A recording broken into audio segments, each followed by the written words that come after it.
അതിൽ എന്താ സാൻഡ്രയുടെ അഭിപ്രായം എന്നറിയാനാണ് ഞാൻ വിളിപ്പിച്ചത്. സാർ, അതില് കുറച്ച് ബുദ്ധിമുട്ടുണ്ട്. വേറൊന്നുമല്ല സാർ, രേഖ മാഡത്തെ ഫിനാൻഷ്യൽ മാറ്റേഴ്സിൽ ഞാൻ കൺട്രോൾ ചെയ്യുന്നത് മാഡത്തിന് തീരെ ഇഷ്ടമാവില്ല. എനിക്ക് അത് അനുഭവം ഉള്ളതുകൊണ്ടാ. അങ്ങനെയാ രേഖ മാഡത്തിന് എനിക്കിടയിൽ ചില പ്രശ്നങ്ങൾ ഉണ്ടായത്. സാറിനതൊക്കെ അറിയാവുന്നതല്ലേ. ഞാൻ വീട്ടിൽ സ്റ്റേ ചെയ്തിരുന്ന സമയത്തും മാഡത്തിന് എന്നെ അക്സെപ്റ്റ് ചെയ്യാൻ വളരെ ബുദ്ധിമുട്ടായിരുന്നു. I can understand Sandra. പക്ഷേ രേഖയുടെ സ്വഭാവം സാൻഡ്രക്ക് അറിയാവുന്നതല്ലേ. സ്നേഹം തോന്നുന്നവർക്ക് വേണ്ടി രേഖ എന്ത് ചെയ്യും? വെറുപ്പ് തോന്നിയ അവരെ മാക്സിമം ഇൻസൾട്ട് ചെയ്യുകയും ചെയ്യും. രേഖയുടെ ഇമോഷൻസ് ഒരിക്കലും സ്റ്റേബിളായിട്ട് ഞാൻ കണ്ടിട്ടില്ല. സത്യം പറഞ്ഞ അനിയത്തിക്കുട്ടി സാൻഡ്രയുടെ കാര്യം പറഞ്ഞപ്പോ I thought it is a good decision. But sir, it's okay. തനിക്കിത് ബുദ്ധിമുട്ടാണെന്ന് താൻ പറഞ്ഞു കഴിഞ്ഞല്ലോ. തന്നെ ഞാൻ നിർബന്ധിക്കുകയല്ല. സാൻഡ്രയുടെ കേപ്പബിലിറ്റി മനസ്സിലാക്കി രേഖ സാൻഡ്രയുടെ സഹായം ആവശ്യപ്പെട്ടതായിട്ടാണ് എനിക്ക് തോന്നുന്നത്. സാൻഡ്ര രേഖയുടെ പ്രപ്പോസൽ അക്സെപ്റ്റ് ചെയ്താൽ നിങ്ങൾക്കിടയിലുള്ള ഒരു അകൽച്ച മാറും എന്നാണ് എൻ്റെ ഒരു ഒപ്പീനിയൻ. അതും എൻ്റെ ഒരു പേഴ്സണൽ ഒപ്പീനിയൻ മാത്രമാണ്.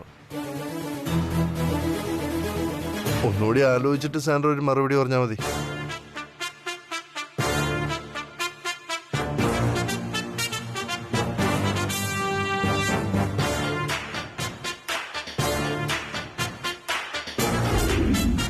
ഓഫീസിലും വീട്ടിലും അവളുടെ എല്ലാ കളികളും ഉടനെ എനിക്ക് അവസാനിപ്പിച്ചു കൊടുക്കണം സാന്ദ്ര. അതിന് എനിക്ക് സാന്ദ്രയുടെ സഹായം വേണം. I need your help. അപ്പൊ അതാണ് കാര്യം. എന്നെ നേരിട്ട് വിളിച്ച് ആവശ്യപ്പെട്ട കാര്യങ്ങള് ഞാൻ സമ്മതിക്കാത്തത് കൊണ്ട് രവി സാറിന്റെ അടുത്ത് പറഞ്ഞ് എന്നെ കൊണ്ട് സമ്മതിപ്പിക്കാനുള്ള ബുദ്ധി അപാരം തന്നെ.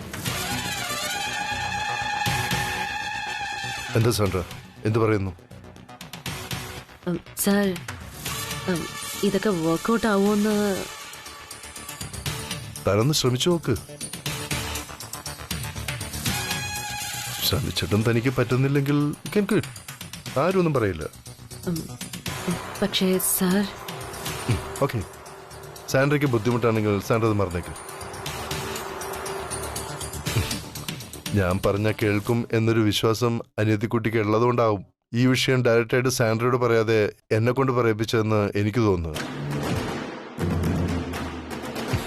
ഞാൻ അനിയത്തിക്കുട്ടിയോട് പറഞ്ഞപ്പോ ഇമിക്കോനോ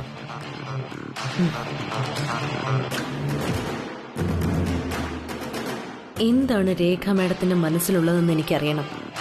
അതിന് ഞാനിപ്പോൾ അസിസ്റ്റ് ചെയ്യുന്നത് തന്നെയായിരിക്കും നല്ലത്.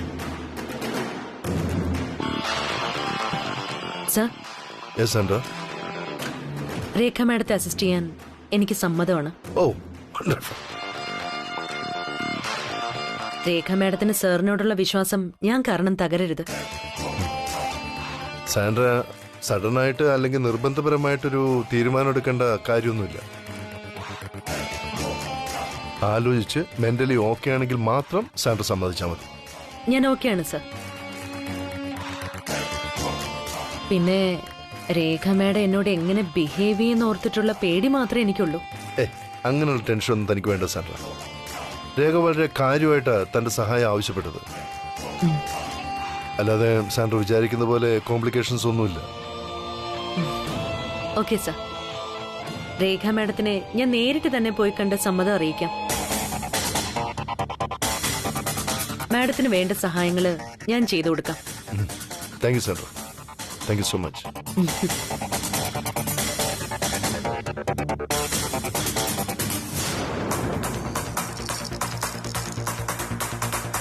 Yes, Mr. Rajaram. What is your opinion? Wait and see.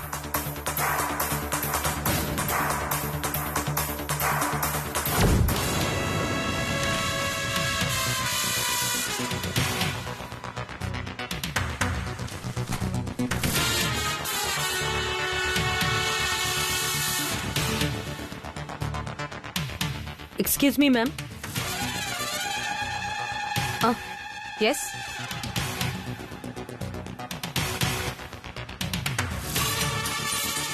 Sandra, ആ, ഞാൻ മാഡത്തിന്റെ ക്യാബിനിൽ പോയിരുന്നു. അപ്പൊ നജീബ പറഞ്ഞത് മാഡം ഇവിടെ ഉണ്ടാവുമെന്ന്. ഞാൻ നിൽക്കുന്ന സ്ഥലത്ത് എന്നെ തേടി സാന്ദ്ര വരുമെന്ന് എനിക്കറിയായിരുന്നു. ശരിക്കും പറഞ്ഞ സാന്ദ്രയെ വെയിറ്റ് ചെയ്യായിരുന്നു ഞാൻ. ഇതിൽ നിന്ന് സാന്ദ്രയ്ക്ക് എന്ത് മനസ്സിലായി? രേഖയോട് നോ പറഞ്ഞ അത് യെസ് ആക്കി മാറ്റാൻ പറ്റുമെന്നും ഇങ്ങോട്ട് സാന്ദ്ര വരില്ല എന്ന് പറഞ്ഞ സാന്ദ്രയെ വരുത്താനും രേഖയ്ക്ക് അറിയാന്ന് മനസ്സിലായില്ലേ? മാഡത്തിന്റെ സെക്ഷനിൽ എന്ത് സഹായമാണ് എന്നിൽ നിന്ന് മാഡത്തിന് വേണ്ടതെന്ന് പറഞ്ഞാൽ നന്നായിരുന്നു. സാന്ദ്ര മാഡം എന്നെ അസിസ്റ്റ് ചെയ്യാൻ വന്നതാണോ? മാഡത്തിന് അതൊക്കെ കുറച്ചില്ലല്ലേ? മാഡത്തിന് ഒരുപാട് ജോലിയുള്ളതല്ലേ? ആദ്യമേ ഞാൻ പറഞ്ഞപ്പോ സമ്മതിച്ചിരുന്നെങ്കിൽ ഇങ്ങനെ ഇപ്പോ എന്റെ മുമ്പിൽ വന്ന് നിൽക്കേണ്ടി വരുമായിരുന്നോ സാന്ദ്രയ്ക്ക്? ഞാൻ ഡയറക്റ്റ് ആയിട്ട് പോയിന്റിലോട്ട് വരാം. ഇന്നലെ പറഞ്ഞതിൽ കൂടുതലൊന്നും എനിക്ക് പറയാനില്ല. എനിക്ക് ഈ ഓഫീസിൽ എല്ലായിടത്തും ശ്രീലക്ഷ്മിയേക്കാൾ മുന്നിൽ നിൽക്കണം. അവളെ ഒന്നും അല്ലാതാക്കാൻ എനിക്ക് സാന്ദ്രയുടെ ഹെൽപ്പ് വേണം. ഇറ്റ്സ് ഇമ്പോസിബിൾ മാം. അതത്ര എളുപ്പമല്ലെന്ന് എനിക്കും അറിയാം സാന്ദ്ര. ഇംപോസിബിൾ ആയിട്ടുള്ള കാര്യങ്ങൾ പോസിബിൾ ആക്കാനാണ് എനിക്ക് സാന്ദ്രയുടെ സഹായം വേണ്ടത്. വർക്ക് പരമായും കമ്പനിക്ക് പ്രോഫിറ്റ് കിട്ടുന്നതുമായ ഏത് കാര്യത്തിനും മാഡത്തിന് ഞാൻ സഹായിക്കാം. അല്ലാതെ രേഖ മാം ചെയ്യാൻ ഉദ്ദേശിക്കുന്നത് പോലുള്ള ചീപ്പ് ട്രിക്സിന് കൂട്ടു നിൽക്കാൻ സാൻഡ്രയെ കിട്ടില്ല. Very funny. ചീപ്പ് ട്രിക്സ് സാന്ദ്രയ്ക്ക് അറിയില്ലെന്നോ? നീ ചെയ്ത അത്രയും ചീപ്പ് ട്രിക്സ് ഒന്നും മറ്റാരും ചെയ്യുന്നത് എന്റെ ജീവിതത്തിൽ ഞാൻ കണ്ടിട്ടില്ല. സോ നീ ഞാൻ പറയുന്നത് അനുസരിക്കുക. വെറുതെ ഓവറാക്കാൻ നോക്കല്ലേ. അങ്ങനെ ഓവറായ നിന്റെ പഴയ പല കഥകളും നാട്ടിൽ പാട്ടാക്കും ഈ രേഖ.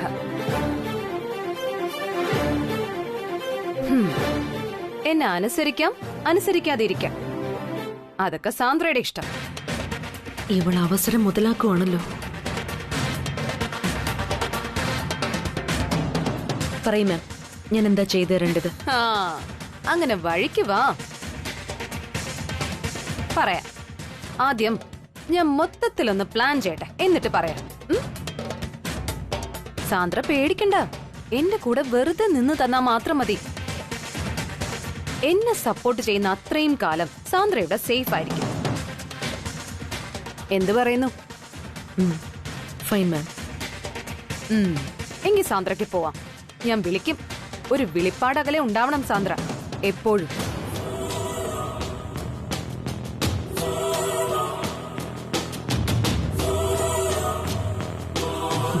സാന്ദ്ര എന്നോടൊപ്പം കൂടുന്നതോടുകൂടി ഇനി ഡബിൾ സ്പീഡിലാവും കാര്യങ്ങളുടെ പോക്ക്. നിന്റെ വലിയ മാഡം പട്ടമൊക്കെ അഴിച്ചു വെപ്പിക്കും ശ്രീലക്ഷ്മി ഞാൻ. നിക്കക്കള്ളിയില്ലാതെ നീ ഇവിടം വിട്ട് ഓടുന്നത് ഈ രേഖ കാണിച്ചു തരാം.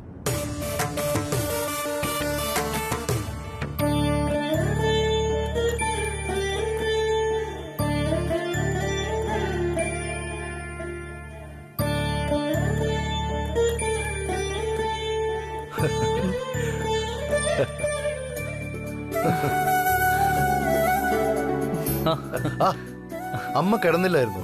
അമ്മ എന്താ ഇവിടെ വന്നിരിക്കുന്നത്? ഭക്ഷണം കഴിച്ചായിരുന്നോ? ഇല്ല മോനെ, ഒരുമിച്ചിരുന്ന് കഴിക്കാന്ന് കരുതി. അതല്ലേ ശീലം.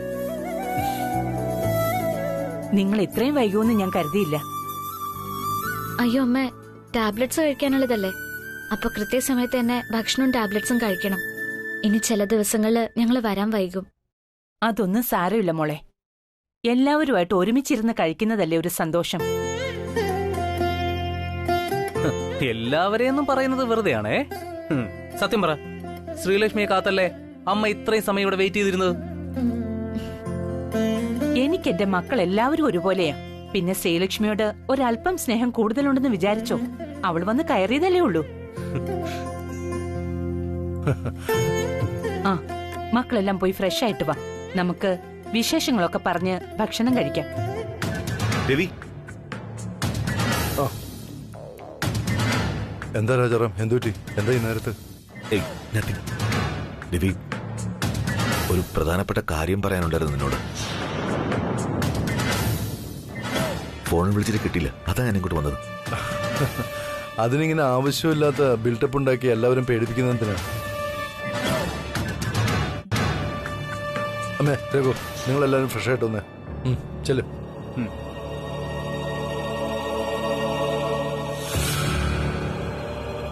എന്താ രാജ, എന്തെങ്കിലും കുഴപ്പമുണ്ടോ? ഏയ് ഒന്നുമില്ലമ്മേ. ഇവിടെ ചില സെക്യൂരിറ്റി അപ്ഡേഷനെ കുറിച്ച് രവിയുമായി സംസാരിക്കാനാണ് ഞാൻ വന്നത്. Nothing serious. ഇവിടെ എന്തിനാ ഇപ്പൊ സെക്യൂരിറ്റി ഒക്കെ? അല്ലമ്മേ, സാറും ശ്രീലക്ഷ്മി മേഡവും രഘു സാറും ഓഫീസിലായിരിക്കുമല്ലോ പകല് മുഴുവൻ. അമ്മ തനിച്ചല്ലേ. എനിക്കെന്തിനാ ഇപ്പൊ സെക്യൂരിറ്റി ഒക്കെ? അങ്ങനല്ലമ്മേ, ഒന്ന് അപ്ഡേറ്റ് ചെയ്യുന്നു, അത്രേ ഉള്ളൂ. Usual things. അമ്മ പോയിട്ട് ആഹാരമൊക്കെ എടുത്തു നോക്കി. ചെല്ലു. ശരി. രാജാറാം, എന്താ ശരിക്കും പ്രോബ്ലം? ഇനി പറയും.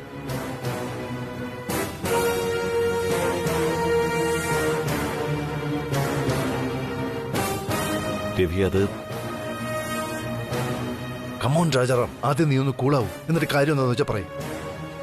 സംഭവിച്ചു കൂടാത്തത് സംഭവിച്ചിരിക്കുന്നു. നമ്മളൊന്ന് കരുതിയിരിക്കണം. അല്പം മുമ്പ് എന്നെ കമ്മീഷണർ വിളിച്ചിരുന്നു. ജി ഡി ജയിലിൽ ചാടി. വാട്ട്? യെസ്.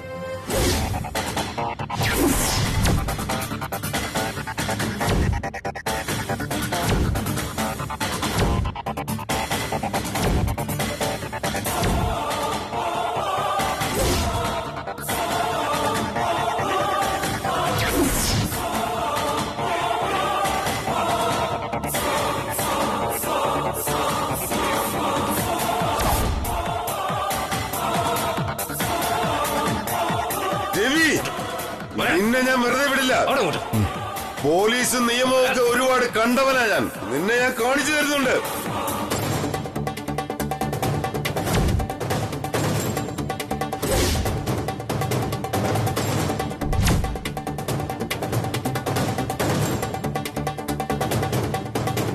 അതെ രവി, പോലീസ് ശക്തമായ തെരച്ചിൽ നടത്തുന്നുണ്ട്.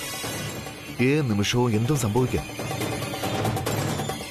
നമ്മൾ മുൻകരുതൽ എടുത്തേ പറ്റൂ. എന്താ അവന്റെ അടുത്ത സ്റ്റെപ്പെന്ന് നമുക്ക് ഊഹിക്കാൻ പോലും കഴിയില്ല രവി. അത് നിനക്ക്, പക്ഷെ എനിക്ക് ഊഹിക്കാൻ പറ്റും രാജാറാം. അന്നും ഇന്നും എന്നും അവന് വേണ്ടത് എന്റെ ജീവനാണ്. എന്റെ മരണം മാത്രമാണ് എന്റെ ലക്ഷ്യം. അതെന്റെ ജീവൻ പോയതിനു ശേഷം, അതിനുശേഷം മാത്രമേ ജി ഡിക്ക് നിന്റെ ഒരു രോമത്തിൽ പോലും തൊടാൻ കഴിയൂ.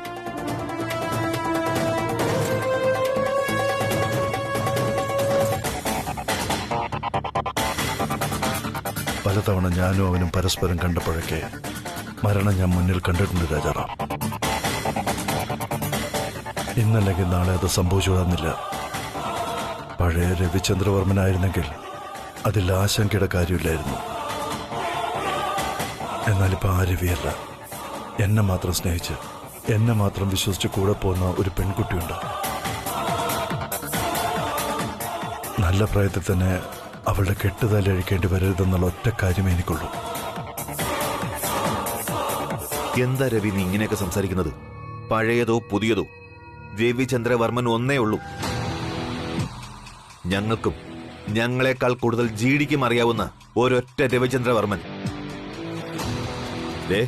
വീടിന് കാവലായി ഞാൻ എന്റെ ആൾക്കാരെ നിർത്തിയേക്കാം. നിനക്ക് കാവലായി ഞാനും കാണും. നിന്റെ പിന്നിൽ ഒരു പട തന്നെയുണ്ട് രവി. അതല്ല രാജാറാം, ആരൊക്കെ അവരുണ്ടായാലും കൊല്ലണമെന്ന് കരുതി ഒരുത്തിനിറങ്ങിയാൽ അവനത് ചെയ്തിരിക്കും. അത് ജി ഡി ആയാലും ഈ രവിചന്ദ്രവർമ്മനായാലും. ജി ഡിയുടെ ജയിൽ ചാട്ടം ഞാൻ മുൻകൂട്ടി കണ്ടിരുന്നു. കാരണം അവനത് അവിടെ ചിന്തിച്ചപ്പോ ഞാനതിവിടെ പ്രവർത്തിച്ചിരിക്കും. ഇപ്പോ നമുക്ക് ചുറ്റും രക്ഷാവലയം കെട്ടുകയല്ല വേണ്ടത്. യുദ്ധകാഹളം മുഴക്കി പടം നയിക്കുന്നവന്റെ മസ്തകം തകർക്കണം. അതിനുള്ള മാർഗം, റൂട്ട് മാപ്പ്, അതാണ് ഒരുക്കേണ്ടത്. പാർത്ഥനായ നീയും പാർത്ഥസാരഥിയായി ഞാനും ഒരുങ്ങിക്കോ.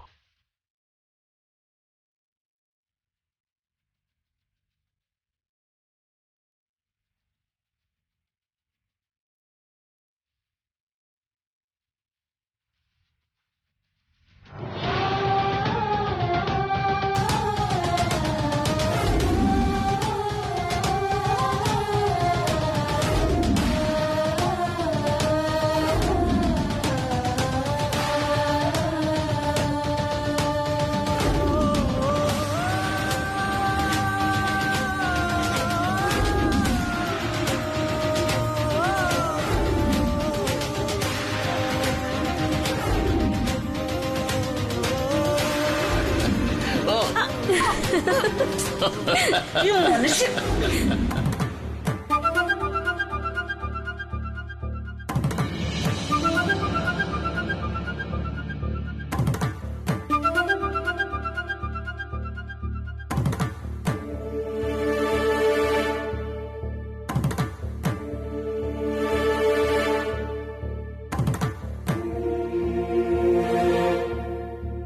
ശ്രീലക്ഷ്മി,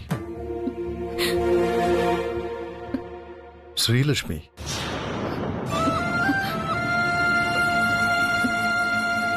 സാറ് വന്നത് ഞാൻ കണ്ടില്ല. എങ്ങനെ കാണും? താൻ ഈ ലോകത്തൊന്നും അല്ലായിരുന്നല്ലോ. മാത്രമല്ല, കണ്ണുനീർ നിറഞ്ഞ കണ്ണിന് കാഴ്ച വളരെ കുറവായിരിക്കും. ഏയ്, ഞാൻ കരഞ്ഞില്ല സാർ. ഞാൻ വെറുതെ പുറത്തേക്കൊന്ന് നോക്കി നിന്നേ ഉള്ളൂ.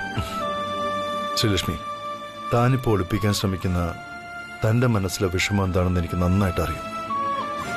അതിൽ തന്നെ കുറ്റം പറയാനും എനിക്കാവില്ല. എന്ത് വിഷമം? എനിക്ക് സാറ് പറയുന്ന പോലെ ഒരു വിഷമം ഇല്ലല്ലോ.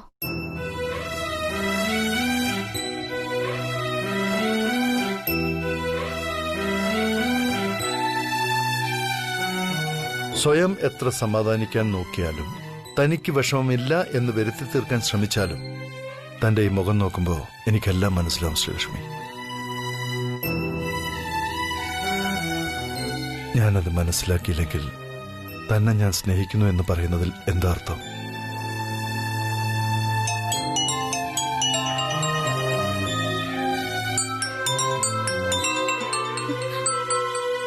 അച്ഛന്റെ കോളാണല്ലോ. ഹലോ അമ്മേ.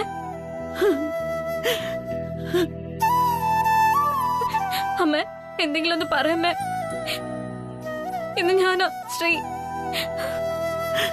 അമ്മേ.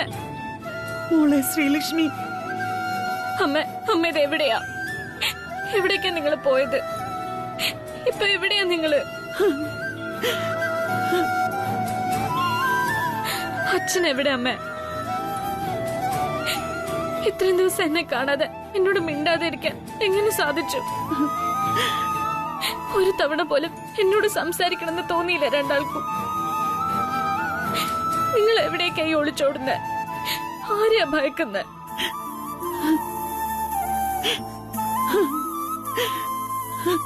എന്തിനമ്മ കരയുന്നത്? കരയാതമ്മ, ഞാനല്ല പറയുന്നത്. എന്റെ പൊന്നമ്മയല്ലേ. ഇല്ല മോളെ, അമ്മ കരയുന്നില്ല. ഞങ്ങള് രണ്ടാളും സുഖമായിട്ടിരിക്കുന്നു. മോള് ഞങ്ങളെ കുറിച്ച് ആലോചിച്ച് വിഷമിക്കരുത്. അത് പറയാനാ ഞാൻ വിളിച്ചത്. ഇങ്ങനെ ഒരു കത്ത് എഴുതി വെച്ച് നിങ്ങൾ രണ്ടാളും പോയാ വിഷമിക്കാതെ പിന്നെ ഞാൻ എന്ത് ചെയ്യൂ? കല്യാണം കഴിഞ്ഞതോടെ ഞാൻ നിങ്ങൾക്ക് രണ്ടുപേർക്കും ആരും അല്ലതായി പോയോ? എവിടെ അച്ഛൻ? ഇതൊക്കെ ചെയ്തത് അച്ഛനാണെന്ന് എനിക്കറിയാം. അച്ഛനോട് അമ്മ പറഞ്ഞേക്ക്, പണത്തിനപ്പുറം പലതും ഉണ്ടെന്ന്. ശ്രീലക്ഷ്മിക്ക് പണത്തെക്കാളും വലുത് എന്റെ അച്ഛനാണെന്ന്. അങ്ങനെ പറയരുത് മോളെ. അച്ഛൻ എന്ത് ചെയ്താലും അത് മോളുടെ നല്ലതിന് വേണ്ടിയായിരുന്നു. അത് മോക്കറിയാവുന്നതല്ലേ. മോളെ, ഒരിക്കലും അച്ഛനെ കുറ്റം പറയരുത്. മോൾ ആരുടെ മുന്നിൽ തലകുനിക്കാതിരിക്കാനാ അച്ഛൻ ഇങ്ങനെയൊക്കെ ചെയ്തത്. പിന്നെ ഞാൻ വിളിച്ചത് വേറൊരു കാര്യം പറയാനാ. അമ്മ പറയുന്നത് മോള് ശ്രദ്ധിച്ചു കേൾക്കണം. നാളെ അഷ്ടമിയാ. വൈകിട്ട് 6 മണിക്ക് ശേഷം അഷ്ടമി തുടങ്ങും. ശ്രദ്ധിക്കണേ മോളെ. കഴിഞ്ഞ തവണ സംഭവിച്ചോ പോലെ ഒന്നും സംഭവിക്കാതെ മോള് ശ്രദ്ധിക്കണം. അവിടെ വീട്ടിൽ ആരുടെയും മനസ്സ് വിഷമിപ്പിക്കുന്ന ഒന്നും മോള് ചെയ്യരുത്. ശരിയമ്മ. രവിസാറിനോട് പറഞ്ഞേക്കണേ അമ്മ വിളിച്ചിരുന്നു. ഞാൻ ഫോൺ അച്ഛന് കൊടുക്കാം. വേണ്ടമ്മേ, അതിന്റെ ആവശ്യമില്ല. ഞാൻ മിണ്ടില്ല അച്ഛനോട്. എന്നോട് ഒരു തരി സ്നേഹം ഉണ്ടായിരുന്നെങ്കിൽ അച്ഛൻ എന്നെ വിട്ട് അമ്മയും കൂട്ടി ദൂരേക്ക് പോയില്ലായിരുന്നു. നിന്നോട് സ്നേഹമുള്ളത് കൊണ്ടാ മോളെ അച്ഛൻ അമ്മയെയും കൂട്ടി ദൂരേക്ക് വന്നത്.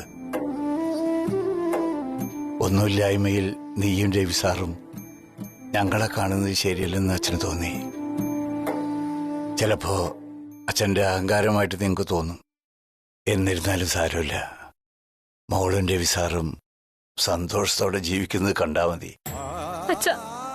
അച്ഛനും അമ്മയില്ലാതെ ഞാൻ എങ്ങനെ സന്തോഷമായിട്ടിരിക്കും? ആ